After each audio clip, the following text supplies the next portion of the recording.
Depuis 2001, l'Opéra des Landes se produit comme chaque année à Soustons du 16 au 31 juillet.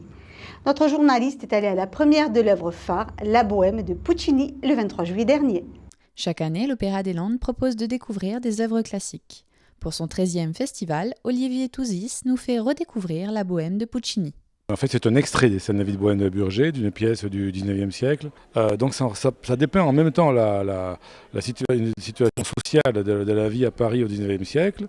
Ça parle beaucoup de la condition féminine et ça parle des conditions des artistes qui essaient de se débrouiller tout en restant un petit peu en marge de la société. Ça raconte l'histoire de quatre jeunes gens qui sont des artistes un peu manqués en fait, et qui vivent dans le Paris de 1830, donc le tournant de la naissance du romantisme.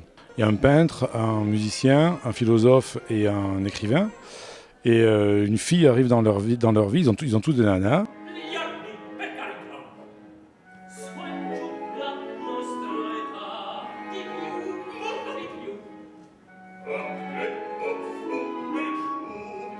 Ça raconte l'histoire des hommes et l'histoire des femmes. L'histoire des hommes, c'est ces quatre garçons qui essaient de boire des coups, qui essaient de manger à l'œil, qui essaient le soir de Noël, chez au Café Momus.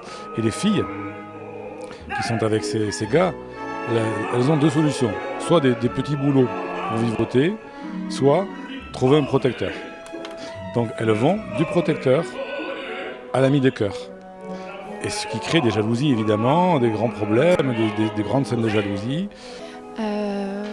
Musette, elle est prof de chant. Mimi, elle confectionne des fleurs en papier. Ils sont un petit peu en dehors de la société, qui vivent tous ensemble et qui essayent de chaque jour être un jour différent et de gagner leur croûte tous les jours. Donc Mimi qui vient chercher la lumière chez Rodolphe, son voisin. Et c'est là qu'elle tombe amoureuse, lui aussi. Donc là, l'histoire commence, l'histoire d'amour commence ici.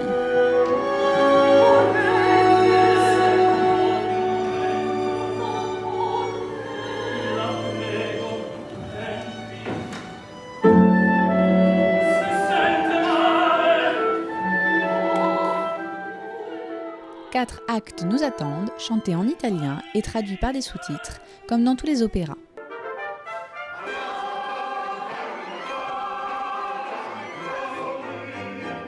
Le moindre détail du décor est étudié, jusqu'aux détails vestimentaires des membres du chœur qui incarnent la foule parisienne de l'époque.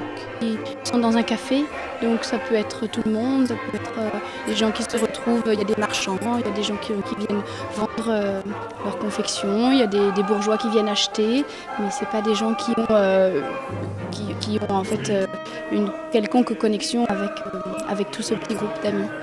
Sans oublier l'orchestre qui accompagnait tout en délicatesse les solistes. Vraiment, c'était très homogène. Au fur et à mesure, on joue tout en finesse, on essaye de faire notre maximum, être à l'écoute en tout cas, puisque nous sommes à leur service, au service de la musique, mais aussi vraiment au service de cet opéra magnifique qu'est La Bohème de Puccini. Et ça s'est vraiment très très bien passé, vraiment, parce que Philippe Forget a su nous mettre en confiance. Et c'est vrai que ça a été un peu spécial dans le sens où ça a été une transcription pour tout petit effectif, avec très très peu de cordes et les bois et les cuivres par un.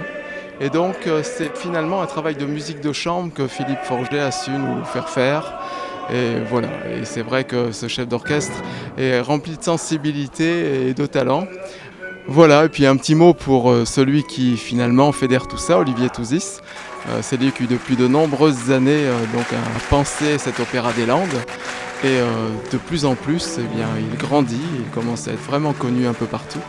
Et vraiment, tous les musiciens le remercient.